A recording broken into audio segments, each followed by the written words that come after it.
Welcome My back to whole the life, Reality my Guys. I'm nickname. your host, Billy Blinks, joined as always by my co-host, Brian. What's going on, everybody? More importantly, we have a great guest today, Brian Firebaugh, a contestant and winner on the Trust, a Game of Greed. We just finished up reviewing the first season on Netflix. Check out our playlist. This is our second cast interview. We also had Lindsay, so make sure you go check out that interview as well. That was a fun conversation. Brian, thank you for your time, sir. I appreciate the opportunity. Thank you, gentlemen. Look, this was great. You were great. We really enjoyed the show. There's a lot of places we can go to start this, but frankly, I just kind of want to know, like, what's life been like after the show's been out? What's been different? What's been new? Just kind of what's your experience been? Honestly, it was just return back to the ranch business as usual, except for when Netflix sent us all back out to LA to do some promotional videos and stuff. And that was wild. I've never been to LA before. Okay. And it was amazing to watch kind of the world just pass me by with robots literally driving down the sidewalk and stuff. It was just so wild. I think the idea that you're getting at right now is that everyone was pretty genuine, right? I think a lot of some, even the comments we see, people are saying that this was scripted in some sort of way and that there was a lot of influence. We didn't really take it that way. So, kind of, what was your takeaway of your fellow castmates, the experience itself? Because to me, out of anybody on the show, you definitely kind of leaned more into the social experiment experience part of it, maybe less into the gameplay, at least initially. So I just kind of want to get your vibes on that. Absolutely. Number one, I did see some comments of people saying, oh, this is scripted. And I was never told what to say at any period of time. And as somebody who never really watched reality TV, I would have thought the exact same thing. Everything's scripted, blah, blah, blah. This is all fake. That actually was not the case. And I believe that every member there in the house was truly authentic to themselves. Now, was it portrayed as such in the final edit? There are some things that I believe people don't actually know the real person just because of the editing, so like Tolu.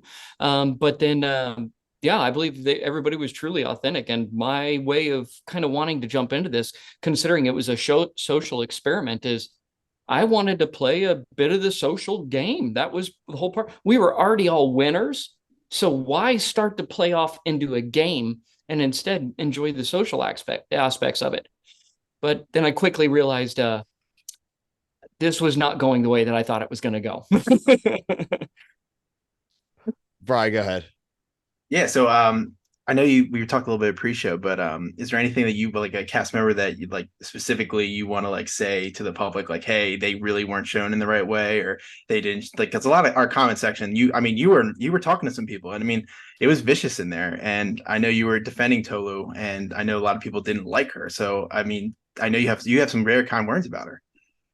That the Tolu that y'all know after watching the show is not the Tolu Gasper and I know. Tolu became very, very close with Gasper and I. Oftentimes, and it's not seen throughout the show, when we were hanging out talking about cows and palpating cows and those types of things, Tolu was sitting right next to us.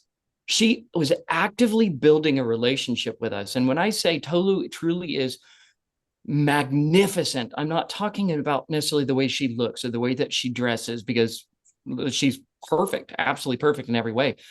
But also on the inside, she has such an incredible heart. And one of the things that I'm afraid of is that if you show somebody in a span of an entire day just snapping at three different people, and that's the only thing that you show, it looks like they're just very, very angry and very mad and only snap at people. But they're missing the whole other instances throughout the entire day. And that's what I believe happened here in Tolu's case. Now, obviously, I agree with everything you're saying there, but you just brought up an interesting dynamic. We talked about how early on you said you're not a reality TV guy, right? It's just not like Correct. in your repertoire. So it's got to be really interesting. Now, Brian and I, this is like what we do, and what you're describing isn't. It's what happens in every single show. Every Yeah. single show, the edit serves for a storyline to make things cohesive, and it just has to be pretty interesting though to kind of come to that discovery on something that you're actually on and watching, right? Like, is it hard for you to watch yourself back at all? Like, is it hard for you now? Is there anything you if anything back on the show, do you regret any decisions? Is there something now when you were watching as a viewer where you're yelling at the screen going, Brian, no, like, no, Brian? Absolutely. It's looking back on number one, I I stand behind the decisions that I did make. I do. What I do not stand behind are some of the ways that I communicated those decisions. I don't like my words. It sounded so harsh, really targeted, and I was like trying to play God in this house and trying to, and that's not at all kind of who I am. I mean, there was an instance when I was talking with Jake and Gasper, I was like, by the time that you leave and we wake up, Winnie's going home. And it was like cut and edit. And it kind of seemed like I was the one leading this massive target on Winnie. And I was actually scared to death.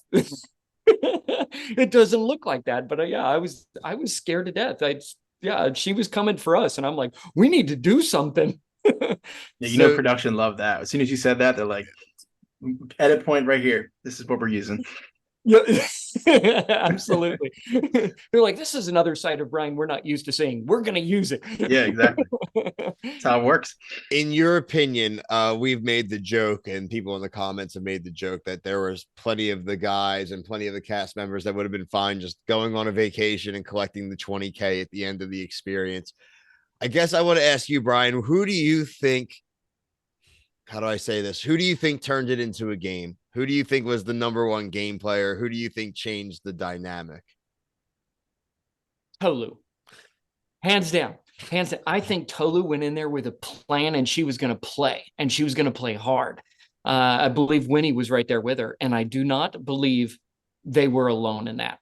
I believe that they had support. I believe that they had other people backing them up on that, or standing beside them and wanting to play the true game aspect of it. Yeah. And that's what a lot of people don't understand is that, yeah, the guys, we only realized we were actually in a quote unquote game, like on season 5 or on episode 5. It was like, wait a minute, what is happening here? We just thought, people were just kind of kicking people out. And then they started kind of targeting us. And we went, oh, wait, we actually got to do something about this. It was like, we had to play. Okay. Yeah. It was like, okay, we actually got to do something about this. So it was truly wild. And I honestly believe that if you just left it up with the guys, we would have been there poolside barbecue and drinking Mai Tais the entire time. And how boring would that have been?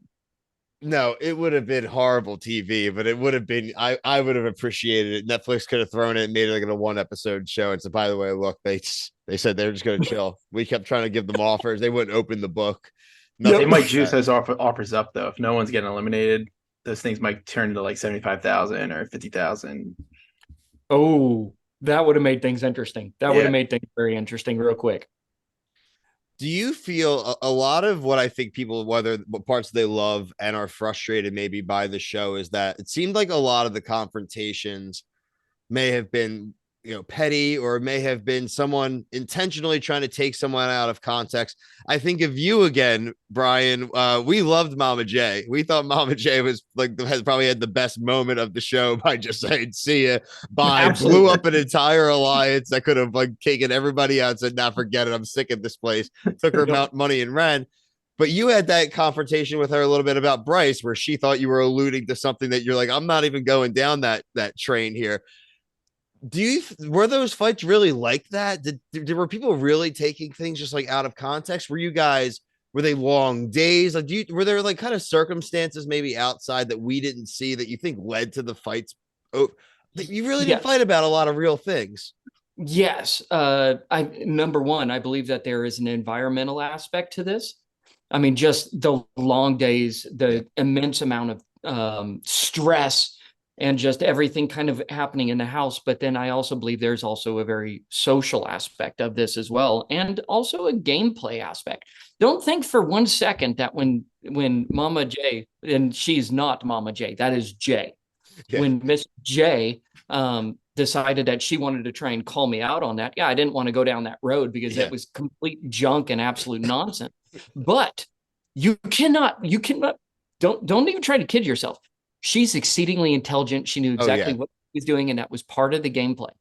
That to bait somebody into losing their mind a little bit, right? Like that's absolutely. I mean, I talked with Bryce. I knew a whole lot about Bryce before that moment. Whatever it is that they were trying to allude to, or people thought that she was trying to allude to, she was. But that was just absolutely not the case, because I knew it wasn't the case. Yeah, exactly. Well, we as viewers knew that already at that point too, which was great. So we knew exactly what she was throwing down. And again, there was plenty of instances of that. I'm sure people in the comments they'll mention, then they have mentioned many different instances, but I just found that very interesting. One other thing I did want to bring up about your story in particular, you had talked about your adoption.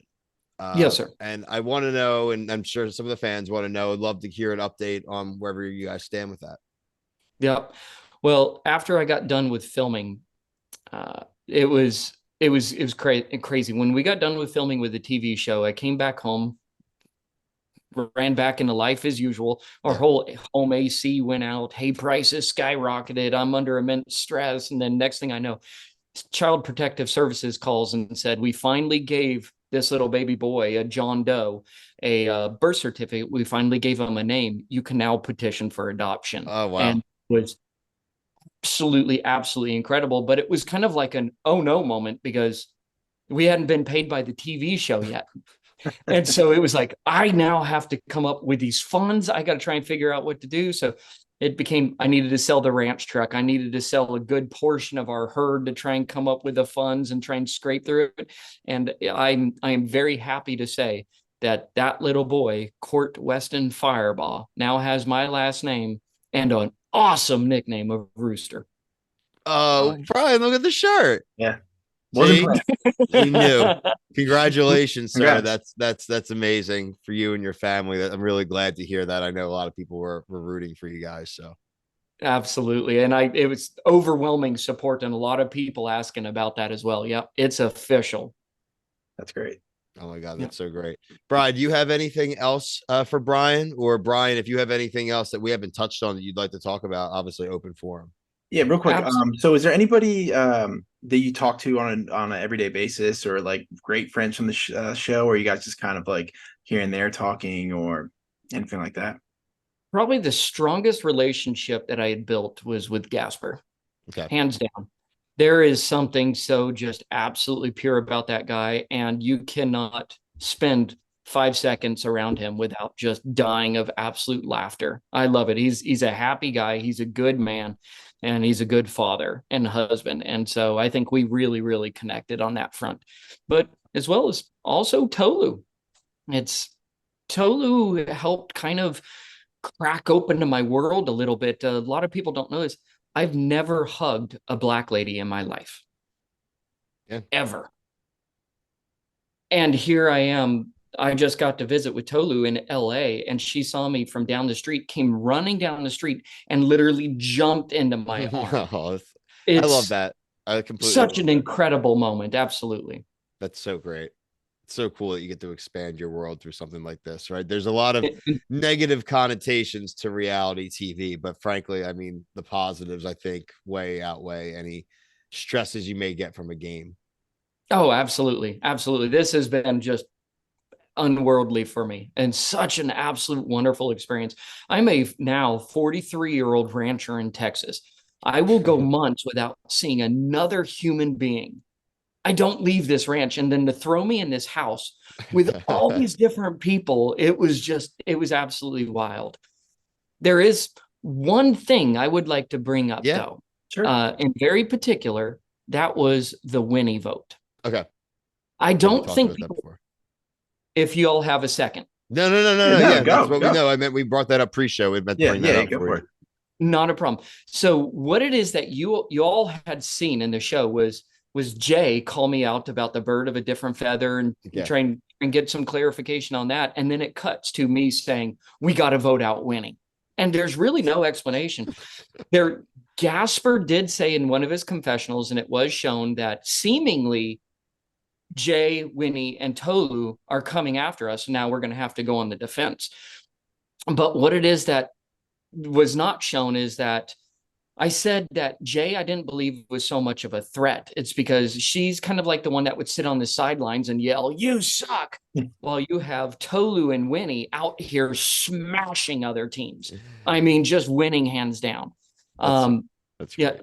Tolu very much was, like I said, she had built relationship with the guys. She hang out with us poolside. Winnie, on the other hand, spent a lot of the time up in the room, a lot of the time doing some of the strategies. People would go to her with problems with for advice. And so we very much looked at Winnie. It was like, man, she's playing this exceedingly smart. And I believe that she gives a voice and gives strength to some of these ladies. And it was like, if we're going to move on this, if we're going to act and defend ourselves in this, I think the only thing that we can do is to go after the one that we view as the greatest threat, which is just so happens to be the one that we have a tremendous amount of respect for her gameplay and her character. I That is think, why we went after Winning. yeah, I think that like overall, man, like you guys didn't come off, petty or anything like that. Frankly, it was No. lines were drawn. Like it was either, it's crude, but it's kill or be killed. Like there's a numbers game there, and that's why we laugh to get our favorite moment is the Mama J. They had the numbers. If they just stuck together as the girls, you guys were gone. You were all done. But she just said, forget it. And that was it. And then Julie as well. We haven't got to talk to Julie either. Julie, I think, shook it a little bit. Lindsay shook it up a little bit. It's just the girls, I will agree. The girls definitely did not stick together like the guys did. And No, that's something but with the commenters I'll agree with. I gotta be honest. I've heard that that's a lot of generally the case on a lot of reality shows. The women instantly form a group and then they kind of eat themselves from the inside out. And that kind of seems like what happened here. The we were before we got to vote out Winnie, we were taking over the majority because we were already having conversations with Lindsay. And I would like to spark and say, oh, that was our idea to try and flip Lindsay. Actually, I think that was Lindsay's idea, trying to play both sides a little bit and gave us a false sense of security. But at that time, we fully believed Winnie, then go after Mama J, and then we're going to go after Tolu.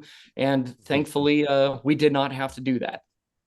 Yeah, I think if you like, because we watch a lot of competition reality, like your move made a lot of sense to Bill and I. Like we've seen so many shows where it's like you're not going to like Mama J is in the game, but she's not someone that's going to like make a lot of moves like Winnie and Tolu were. So like over here, we totally got what you were doing. And we actually, when we talked to Lindsay, she was a fan of reality TV. So her playing both sides, that's a move in competition reality shows. Like if you're on the bottom, you move. Yeah, she knew what she was trying. She had a plan of what she was doing. And that happens on Survivor, Big Brother. Like those things happen all the time. So like we totally get the move. Like it makes sense to us.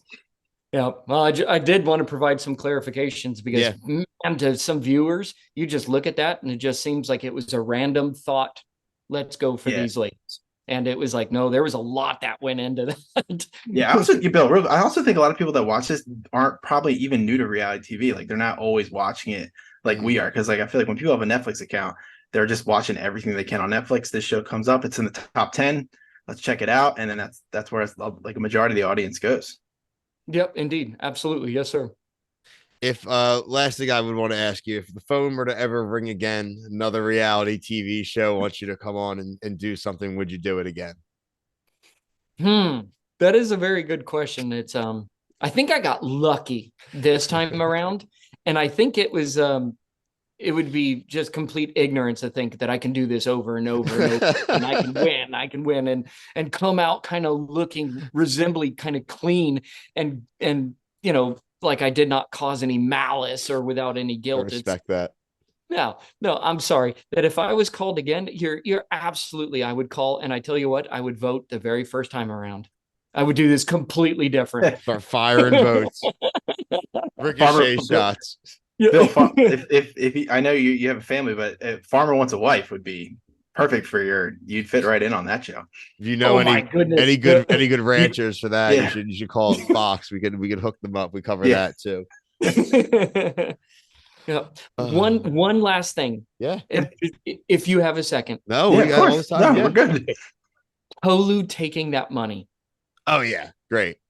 Earth-shattering, right? It was like coming up to that moment. She's like, I don't care. Yeah, I'm gonna take that money and I'm gonna take that money and run. A lot of people don't understand. I would have in her shoes as well. Hands down. And I fully 1000% support her decision to do that. And I don't think a lot of people understand, because I'm getting words like she's a snake because she did this. And how could she do that to the guys? It was one thing that they don't understand is literally 48 hours earlier, she was sitting at a table. Lindsay just went home and she thought the only reason she was there was because of pure chance. Mm-hmm. Just chance. It just kind of worked out that way with how the votes were blocked and yada, yada, yada. And she knew 24 hours before that, we were actively moving to send her home. She had no other choice but to take that money. I agree with you. I'm curious, just now we're saying that, how do you feel about the Julie decision when she told you that she didn't take the offer when she did, and you could have taken the same offer? They cut out my response to that. I knew that the entire time. Okay. Absolutely. Shit. There's one thing you have to understand about Julie leading up to that, when she was honest with me and she says, hey, I actually did this. It was like, yeah, anything you tell me, I immediately go, you did the exact opposite. You're lying. I get that. But the difference with Julie is she was not a threat to me. Yeah. It was like, I know who you are. I know that you lie. I know you're going to take an offer. Okay, but you're not going to kick me out. So at least I think so. No, I think that's a great way to look at it. Control what you can control. And if somebody's not in a position to eliminate you, let them think or do whatever they want to do. It's fine. There's plenty of money to go around. I love this conversation. Brian, definitely one of or the nicest person we've ever had on a reality TV show. We don't get a lot like you, man. Really appreciate your time. Congratulations again to you and your expanding family. We just really enjoyed watching you and really enjoyed talking to you. Well, thank you very kindly. I really much do appreciate your support, and thank you very much for this wonderful opportunity. For sure. We'll link your socials in our description of the episode. People can check you out and follow along with what you got going on in life. And we're going to try to talk to some more of your castmates and see what they say, but I'm sure everyone will have glowing reviews about you. So yeah, I'm not so sure about that. We're talking to your buddy Gasper, actually, is our next one we're talking to. So that's awesome. Yep. I'm trying to see if we can work off a spinoff where he comes here to work on the ranch for a while. There, see, we got you. There you go. You need some hosts. We got you right here. We'll do it for you. We'll fly absolutely right down. Love it. I love it. Teach me how to do something. Teach me some knots or something. Like I can exactly. Rope. I can appreciate it. Yeah, or how to Craig check a cow. What about Rocky Mountain oysters? Indeed. Oh God. But Brian, again, thank you. Everybody watching, make sure you like, subscribe, check out all of our trust coverage, all the interviews. We have a million other reality shows we're covering, so check out the playlist and you'll find it all there. But for myself, Brian, everyone here at the Reality Guys, thank you so much for watching.